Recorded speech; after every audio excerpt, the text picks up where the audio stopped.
Now, you can reduce this at a very high heat because as soon as it comes to a boil, continue to reduce. It's not going to burn, and we're going to reduce this down to what we call almost dry, or what we call sec, S-E-C, all right? All we want to do is incorporate the butter to this, a couple pieces at a time, all right, and let the butter melt into it. And as it melts into it, it's going to cool down, and as it cools down, it's going to equalize the temperatures of the butter.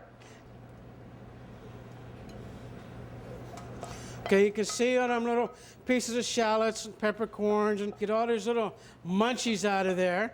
You can add anything you like to this to make a different variation to it. But this is now your basic beurre blanc. Tasting it?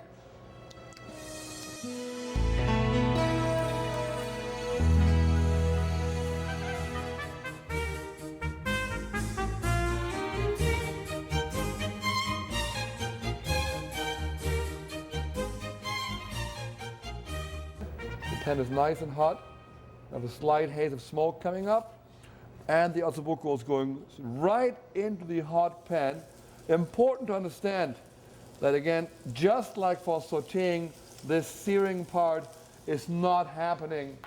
It's not happening for sealing in the juices. We just need to create some color and flavor. All right, let him brown nicely from one side. Now we turn him over and brown the other side too.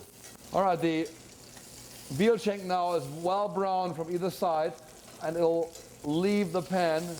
And look at this, what we have here. That's our beautiful fond, our beautiful pan drippings. We want to utilize this. And now the mirepoix goes right in there, straight in there.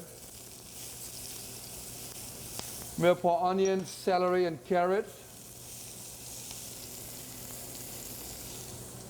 And we want to caramelize this a little bit. And now this one gets a lid on top, and after this, it'll go into the oven. You may be wondering why in the oven. Can we not just braise this on the stovetop? Most certainly you can. So it'll stay in the oven now for approximately an hour to an hour and a half. All right, now after half an hour, let's check it real quick. Let's make sure that we have a steady, slow simmer going on here. Look at this, slowly bubble going on around here. Perfect. Unlike our sauté dishes, we actually will cover a braised dish with its sauce. Remember yesterday's sauté dish always goes under the sauce. Something cooked in the liquid was covered with the sauce.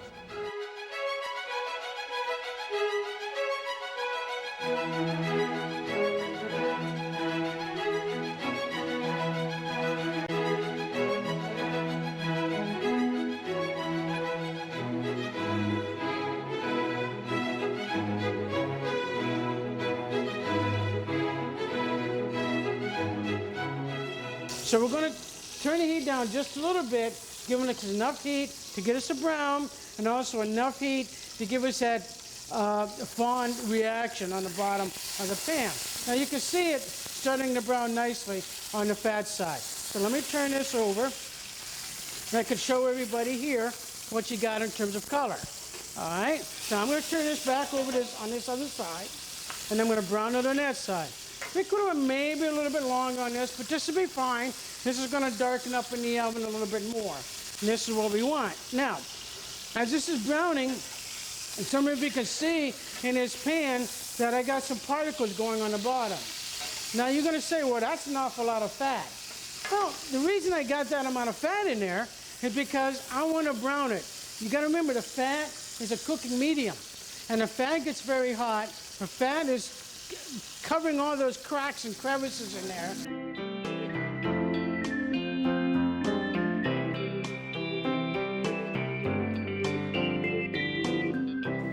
Something I was so adamant against when we saute, we do not seal in the juices.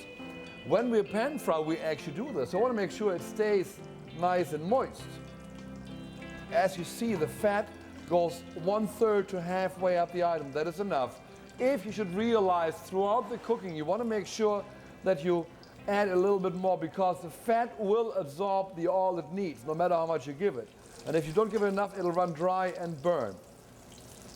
As you see here, very typical for a pan-fried item, rather uneven browning, and that's exactly what we're after, because that gives you a nice mouthfeel. See, it starts sizzling vividly again after you flip, because we introduce new moisture. Don't be scared about this. leave the heat on.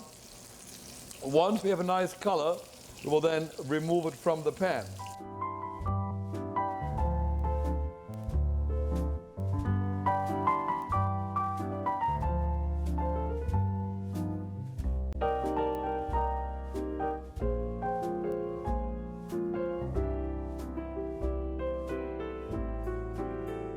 We don't want to actually fry the spätzle in really hot pan because we just make them tough. So we toss them in brown butter. So once you smell the nuttiness, and the bubbling gets less very slowly, I'm actually over a moderate heat, as you see, because I don't want to burn the butter. That's the risk you're running. And again, bubbling gets less. Now you want to be ready because it's from perfectly brown to burned within a couple of seconds. It goes pretty quick. So I have my spätzle right here, and they go right into the hot brown butter. So basically toss them in this brown butter till they're nice and hot.